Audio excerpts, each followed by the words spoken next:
نعت علی کا ثبوت۔ کیا فرماتے ہیں علماء دین و مفتیان شرع متین اس بارے میں کہ نعت علی کہاں سے ثابت ہے، اور کیا نبی پاک صلی اللہ تعالیٰ علیہ وآلہ وسلم کے سامنے نعت علی پڑھی گئی؟ اس بارے میں وضاحت کر دیجئے۔ جواب: نبی پاک صلی اللہ تعالیٰ علیہ وآلہ وسلم کے سامنے نعت علی پڑھی گئی ہو، اس کا ثبوت تو کتب حدیث سے نہیں ملتا، البتہ بعض مشائخ طریقت کے وظائف سے اس کا ثبوت ملتا ہے، لہذا اسے پڑھ سکتے ہیں، شرعاً ممانعت کی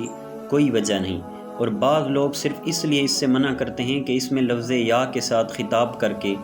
حضرت سیدنا علی المرتضیٰ رضی اللہ عنہ سے مدد طلب کی گئی ہے، اور غیر اللہ سے مدد طلب کرنا درست نہیں ہے، حالانکہ ان کا یہ کہنا قرآن و حدیث کے واضح ارشادات کے خلاف ہے، کیونکہ قرآن و حدیث سے اللہ تعالیٰ کے نیک و برگزیدہ بندوں مثلاً انبیاء علیہ السلام و اولیاء علیہم الرحمہ وغیرہ سے مدد مانگنے کا جواز ثابت ہوتا ہے۔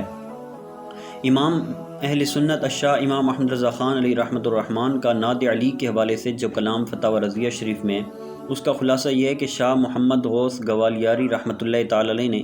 اس کو اپنی کتاب جواہر خمسہ میں ذکر کیا، اور شاہ ولی اللہ محدث دہلوی علیہ رحمہ نے اپنے شیخ ابو طاہر کردی رحمۃ اللہ تعالی اور شیخ محمد سعید لاہوری رحمۃ اللہ تعالی علیہ سے جواہر خمسہ میں موجود اعمال کی اجازت حاصل کی، اور اس کے علاوہ شاہ ولی اللہ محدث دہلوی علیہ رحمہ کے شیوخ میں سے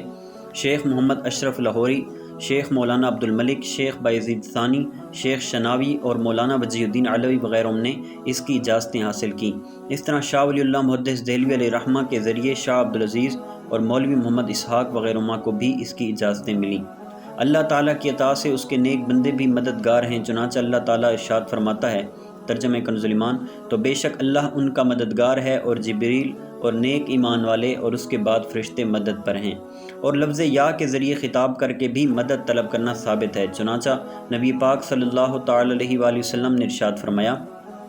اذا ضل احدکم شیئا واراد احدکم عونا وهو بارض لیس بانیس فلیقل یا عباد اللہ اغیثونی یا عباد اللہ اغیثونی فإن للہ عبادا لا نراہم وقد جرب ذلک۔ ترجمہ: جب تم میں سے کسی کی کوئی چیز گم جائے یا کسی کو مدد کی حاجت ہو، اور وہ ایسی جگہ ہو جہاں اس کا کوئی یار و مددگار نہ ہو، تو وہ یوں کہے، اے اللہ کے بندوں میری مدد کرو، اے اللہ کے بندوں میری مدد کرو، کہ اللہ تعالیٰ کے کچھ بندے ہیں جنہیں ہم نہیں دیکھتے، وہ اس کی مدد کریں گے۔ امام طبرانی علیہ رحمہ فرماتے ہیں کہ یہ بات تجربے سے ثابت ہے۔ واللہ اعلم عز وجل ورسولہ اعلم، صلی اللہ تعالی علیہ وآلہ وسلم۔